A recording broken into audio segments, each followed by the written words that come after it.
Right now on APSU-TV, the Anti-Birthright Resolution Vote, a man is arrested outside of Nashville, students duct taping their mouths, kicking butts, plus local sports, weather, and more. APSU-TV News starts right now.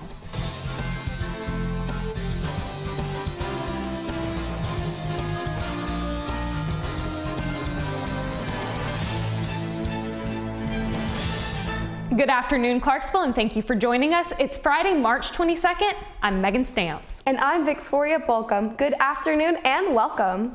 A resolution that commends President Trump for wanting to end the constitutional guarantee of birthright citizenship has suffered a defeat in Tennessee. The Tennessee State House panel voted 4-3 on Wednesday to reject the resolution put forth by Republican Representative Bruce Griffey. Let's head over to Kyren Harvey for more on the story. Thanks, Victoria. According to the Associated Press, Griffey's resolution claims birthright citizenship is illegitimate, unauthorized, and illegal. Democratic Representative Bo Mitchell said, quote, "God help us," end quote, if lawmakers were to advance the resolution and tell people born in the U.S. that they aren't citizens. Republican Representative Michael Carricio helped vote it down after saying that birthright citizenship is a, quote, worthwhile debate, end quote. Carricio had problems with the resolution's wording and said the discussion should happen at the federal level. The ACLU of Tennessee and the Tennessee Immigrant Refugee Rights Coalition opposed the resolution. Back to you, Meghann. Thanks, Kyren. U.S. Marshals arrested a man they say dragged a police officer down a Nashville street with his ATV. Was arrested on a long list of charges for last Saturday's incident in downtown Nashville. About 100 dirt bikes, ATVs, and motorcycles took over Broadway, weaving between parked vehicles and driving on the wrong side of the road. New Zealand's Prime Minister announced a national ban on all military-style semi-automatic rifles and high-capacity magazines in response to the mass shootings in Christchurch last week.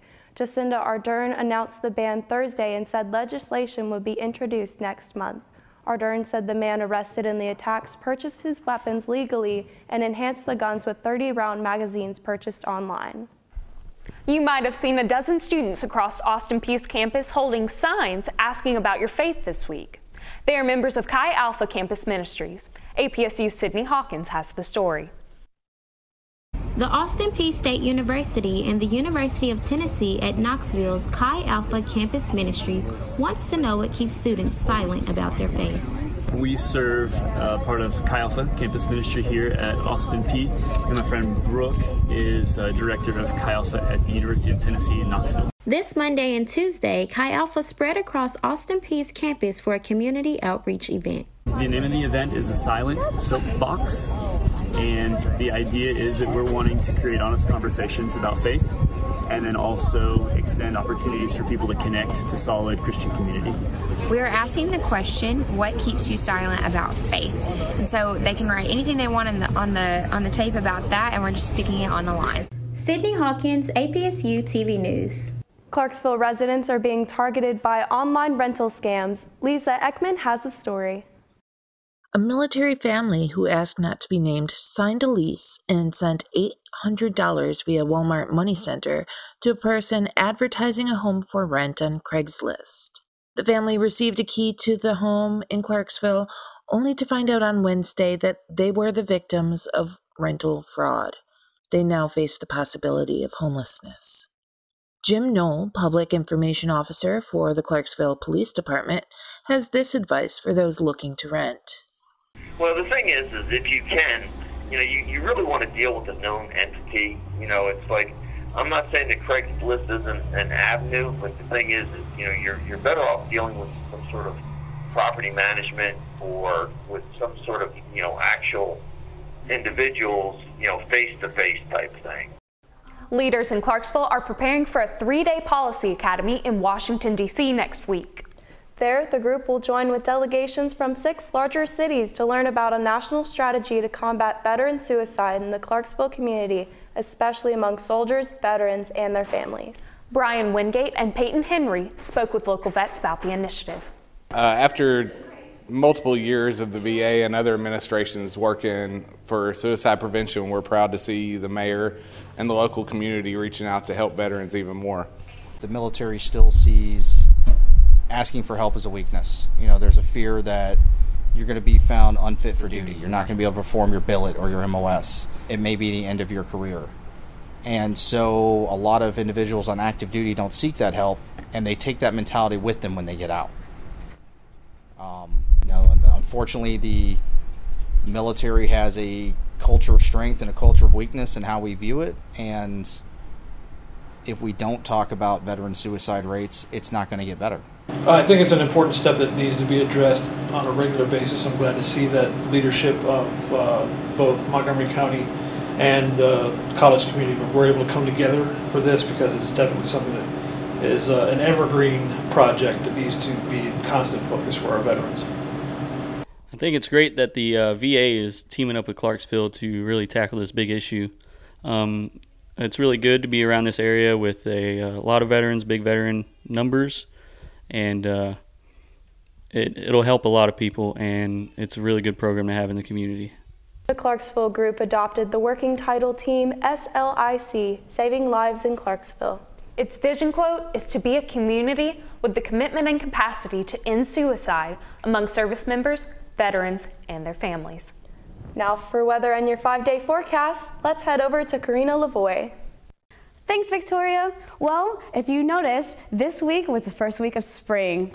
So Wednesday was the first day of spring, and one of my Facebook friends by the name of Robin Rachel sent us this picture. Her and her daughter got to go to the Nashville Zoo on the first day of spring, and as you can see, we have a kangaroo chilling out on the green grass, taking a nice little nap in the first time spring weather. So, for today's current national temperatures, we have 44 degrees in New York, 42 degrees in Chicago, 51 in Atlanta, 64 in Dallas, 45 in Denver, Seattle we have 49, and Los Angeles is 51. Today's highs for Tennessee are Clarksville at 64, Nashville 66, Chattanooga's at 66 as well, Knoxville 63, and Memphis is at 65. Today's lows, my bad. We have 33 in Knoxville, 38 in Chattanooga, 43 in Memphis, 32 in Clarksville, and only 35 in Nashville. Current temperature right now in Clarksville, Tennessee, we are at 56 degrees with winds at west winds with at 10 miles per hour.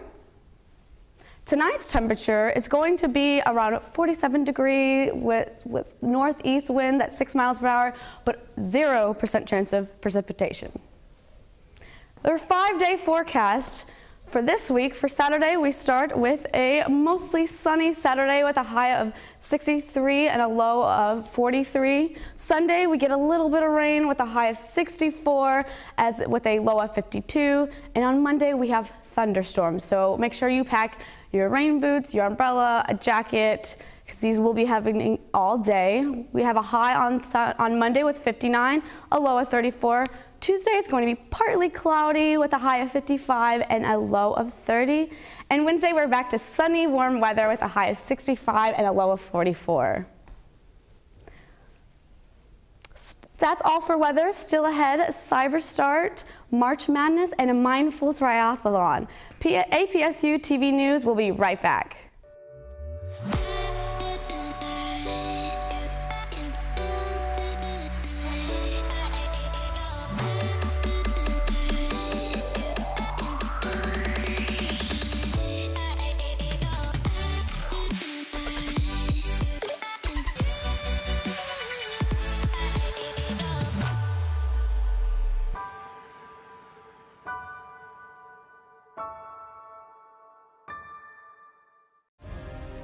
You don't want to simply be another face in the crowd.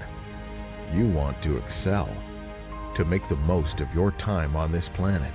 That means a decision must be made. You have to find a place where you can shine. A community that fosters your potential. A home where you can write your own future. It's time to become the person you've dreamed of being. It's time to become a governor at Austin Peay. Welcome back. People in Clarksville have the chance to learn how to be safer drivers, and it's free. The Clarksville Police Department is offering a free 4-hour student traffic awareness class for 15 to 19-year-olds. The class will cover traffic laws, distracted driving, speed awareness, occupant protection, alcohol and DUI awareness, and pedestrian and bicycle safety. The class is Saturday, May 25th at Grace Nazarene Church from 9 until 1. Applications are available online at cityofclarksville.com and at the Clarksville Police Station. The Red Cross is coming to Clarksville, and they are asking for your help to save lives. You can donate blood at the Easter Blood Drive at Clarksville's Governor Square Mall. It's Monday, April 1st from noon to 6 at the food court entrance of the mall. So come on down, shop around, and save a life. More than 2,000 jobs are coming to the Nashville area. Governor Bill Lee announced Wednesday Smile Direct Club will hire the workers over the next 5 years. It's part of the company's $217 million plan to expand its headquarters and facilities in Tennessee. Now for more on Tennessee and local politics, let's head over to Kyren Harvey with Political Corner. Thanks, Victoria.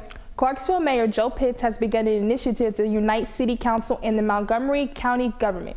An ad hoc committee has been formed so that the city and county representatives can present state lawmakers with a cohesive legislative agenda.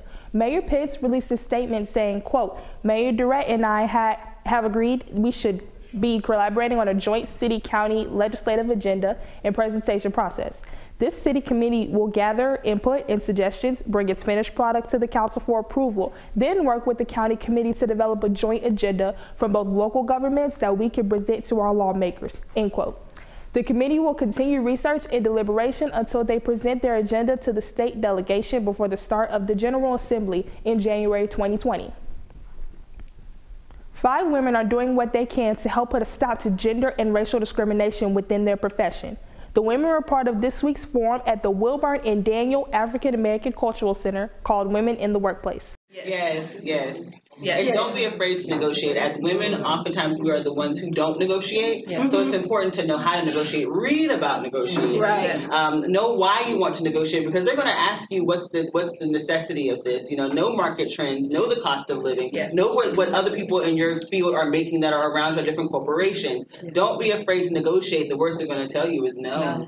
And know what your bottom line is. I have an amount that I know that I'm not going to say yes to. So if I have an amount, I know I'm gonna. That's my amount. Everything after that is good on my end. But don't be afraid because it doesn't seem polite or it doesn't seem typical to negotiate for your salary. I negotiated for this one, and if you can't negotiate for the salary, get a fringe benefit. Get something else that could help you. And by fringe benefits, like what's the package? So not only are they employing you, but do you get insurance? Do you get discounts on your phone plan? Whatever the thing might be important for you. Can you get time off on your tenure clock? Whatever the case may be. Know what it is that you want. Have your package in place, and don't be afraid to ask for what you want because you know what you deserve. You know your earning power, and like they said earlier, it sets you up for mobility. So if you start in low, you're going to end low. More young girls could become interested in the career of cybersecurity thanks to a new effort unveiled this week. Governor Bill Lee kicked off the Girls Go CyberStart competition Tuesday. It encourages teen girls to learn more about cybersecurity, a field without many females. 3 high schools in Tennessee with the most participation can win awards up to $1,000. For more information, go to girlsgocyberstart.org. Now let's head over to Hunter Sanders and Brice Bement for local sports. Thanks, Kyren. The Austin Peay women's tennis team is continuing their dominant season so far as they begin OVC play tomorrow, boasting a 12-0 record, with over half those wins coming in shutout fashion. Claudia Yanez Garcia has been leading the efforts with a 10-0 record individually. The Lady Govs will take on the Tigers of Tennessee State at home tomorrow morning at 10. The Austin Peay baseball team had an exciting sweep against Tennessee Tech last weekend at home. The Govs pitchers Josh Rye, Jacques Pichu, and Brandon Vial set the tone all weekend, holding Tennessee Tech scoreless for 17 innings, only allowing 11 hits. Junior lefty pitcher Jacques Pichu gained his first career OVC Pitcher of the Week honors from his performance. This is the first time the Govs had swept Tennessee Tech since 2015. After a big weekend, the Govs turned around and beat Western Kentucky on Tuesday on the road 5-3. You can see the Govs play this weekend at SEMO on Friday at 6, Saturday at 2, and Sunday afternoon at 1. Much like the Governor baseball team, the Austin Peay softball team will carry some momentum into the OVC play this weekend. The Governors are 15-13 overall, including their most recent win over Big Ten program Michigan State. Senior Morgan Rackle was named the OVC Pitcher of the Week for the 4th time in her career last week. You can see them play as they open conference play this weekend at SIU Edwardsville. Now, the APSU men's golf team finished 8th in the Jackrabbit Invitational. The Govs fired a .296 for the final day, finishing up the tournament with a .901. Junior Michael Busey carded a 1 under 71, the 9th best in an 88-person field. He overall placed 10th with .222, making this his second top 10 showing this spring. You can watch Austin Peay play again on April 1st and 2nd in the Wofford Invitational. Earlier this week, the Austin Peay women's golf team competed in Florida for their 2nd time in a row. The Govs finished in 4th place with team scores of 303, 306, and 305. Freshman Taylor Dedman led the team, finishing tied for 9th in the tournament out of 55 girls in an extremely competitive field. Dedman is coming off a 2nd place individual tournament last week as well. Following her heels was senior Reagan Green, finishing tied for 12th. And our very own junior Meghann Stamps tying for 13th. The Govs will be back on the course next Thursday at Eastern Kentucky. The beach volleyball team had a strong home opening tournament last weekend as they went 4-1, including sweeps of Missouri Baptist and Central Arkansas. The ladies are headed down to Tallahassee, Florida today, where they will begin play tomorrow at the Florida State Invitational, where they will take on Florida State, Stetson, and Arizona. I hope everyone has filled out their brackets because March Madness is back. Murray State and Belmont both represented the Ohio Valley Conference in the tournament, but Belmont lost in the first round, but Murray was able to move on to the second round after an 83-64 win against Marquette. Meanwhile, Duke, Gonzaga, North Carolina, and Virginia all landed the #1 seed. Make sure to tune in and root for your favorite teams. That's all we have for local sports. Back at the desk with Meghann Stamps and Victoria Bolkcom. Your mental health is important to a happy life, and the Healthy Clarksville Mindful Triathlon is here to help you find your inner peace. The Healthy Clarksville Council is hosting this very first Mindful Triathlon where you can participate in yoga, mindful meditation, and a 1-mile walk or fun run. And no stress having to find a sitter. There will also be a kids-only yoga session as well. The triathlon will take place Saturday, April 6th from 9 to 12 in the downtown Commons. You can find out more information on Healthy Clarksville's Facebook page and register at eventbrite.com. Still ahead, career day, skate parks, and pajama parties. APSU-TV News will be right back.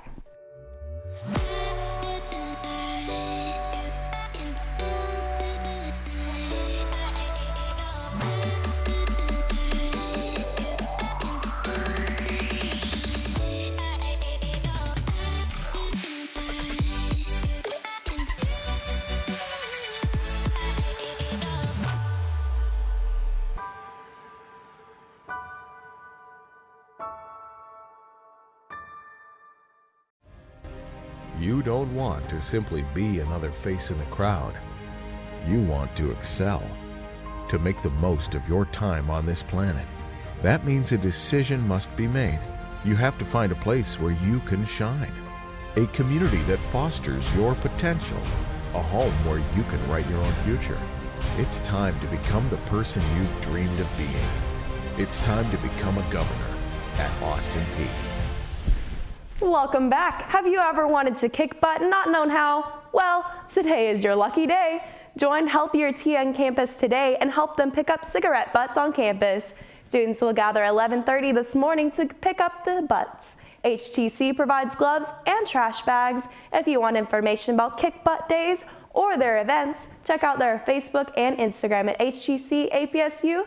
Check out the hashtags Healthy People and Trash Tag and join the conversation. Austin Peay Career Day is right around the corner. All students are welcome to attend. You can find opportunities for internships, jobs, graduate programs, and volunteer organizations. Recruiters from local companies, government, and even worldwide businesses will be there looking for students like you. Mark your calendars for Tuesday, April 2nd from 10 to 1:30 and come to the UC Ballroom ready to step into your future. You can join the APSU Theater and Dance Department in the biggest pajama party set to music. Marissa England has the story. The sound of music fills the air as faculty and students alike gather to start the production of The Pajama Game. The show is about a community in Iowa undergoing some unrest between the labor union and the pajama factory in the 50s. Dr. Bailey says the story follows a new superintendent and his conflicts as an outsider in the new city. The cast has less than a month to pull the show together. The thing with this show is it's a golden age show, so all the music is just beautiful and the dance numbers are huge. We have a guest choreographer coming, so I'm really excited to work with him and see what he brings to the stage. And we have a lot of guest choreographers and lighting designers and set designers. We have a lot of different guests coming in to help with the show. So. The cast has less than a month to pull the show together, but cast and ensemble alike are excited for the new show. The rehearsal schedule. Our rehearsal schedule is absolutely crazy. I'm already tired from it, but we're going to thrive and strive. But there's literally nothing else I would rather be doing than rehearsing. The show opens April 11th and runs until April 14th. Tickets can be bought on the APSU Theater and Dance website under Box Office. Times included are 2 matinees and 3 evening shows. My name is Marissa England, APSU-TV News. You can expect a lot of fun. The Clarksville Princess Festival is coming soon, so all of you with little princesses here in town, mark your calendars. Nashville Princess Parties is hosting this free event. Young girls can express their imagination and experience the magic of friendship. Bouncy houses, face paint, balloons, crafts, and games are some of the fun activities planned. The main event will be the Princess Parade, where all princesses will come to sing, dance, and perform shows. The festival is Saturday, April 13th at the Clarksville Downtown Commons. Check out ClarksvillePrincessFestival.org for more details. APSU's Paul Turner meets the skaters of the Ville. A group of skateboarders are spending their free time at the Tennessee Heritage Skate Park here in Clarksville. Kenneth Miller, Eric Malik, and Jamel Martin are all aspiring professional skaters who enjoy performing skate tricks and more. One of them includes Von Tyson, the owner and manager of Cloud 27, which is a local skate supply shop next to Liberty Park in Clarksville, Tennessee. This is Paul Turner, APSU-TV News. You've seen them in streets, in parks. Pigeons are pretty much everywhere. But one Belgian racing pigeon has made a name for itself and just commanded a very lavish price at auction. Jeremy Roth has today's Take a Look at This. A bidder in China just nabbed a prized Belgian racing pigeon at auction for $1.4 million, which I think we can all agree is a lot. Okay? Yeah, yeah, I can't pull that off. The bird, Armando, is considered the best long-distance racing pigeon of all time. That's according to Pippa, the website that organized the sale. The high price was a result of an hours-long bidding war between 2 parties. Pippa says Armando is the most expensive bird ever to be sold at auction. I mean, it makes sense. You know, if only pigeons were somehow easier to find. Maybe someday. But until then, better start saving. Oh, hey, I did it! That's what I'm talking about. This is why we can't have nice things. California's wildflower superbloom has turned into a tourist nightmare. Officials were forced to shut down access to Walker Canyon after reports of crushed flowers, rock slides, traffic gridlock, and overflowing public toilets. Officials described the ordeal as unbearable. Access has since been partially reopened, but parking is extremely limited. And finally, watch New Zealanders in Australia perform a ceremonial dance called a haka to honor the lives lost in the mass shootings at Christchurch. Hundreds gathered in Surfers Paradise to witness the display, which has since gone viral on social media. One user said the dance conveys challenge, struggle, perseverance, and achievement. For Take a Look at This, I'm Jeremy Roth. Okay, I don't know about you guys, but I can't imagine spending more than $1 million on a bird, especially a pigeon. On a bird? No, not at all. I can't imagine paying $1 for a pigeon. I would probably pay to get them off of my property. Birds don't like me, so I would not pay any money for a bird. I get pooped on constantly, and birds do not like me. So. I think that the duct tape thing that we saw on campus, I think that that's a great way. Like, that's a good demonstration, because we talked about that in my church, where people are ashamed or afraid to speak out about their faith. And so I think that it's good that you bring it awareness to it on campus, because it's important still, like a lot of other things. I got to interview some of those people, actually, and really? Yeah, I talked to a lot of them. They were really friendly and polite, and they said that they accept anybody to their group of any faith, even if you're kind of weary about your faith or not, and it's just a nice place to have an open conversation with people that are your age and things like that, with no judgment. Good for them, fighting for what they believe in. Oh, yeah. What about this weekend? Any plans? I'll be watching the NCAA tournament. Okay, good.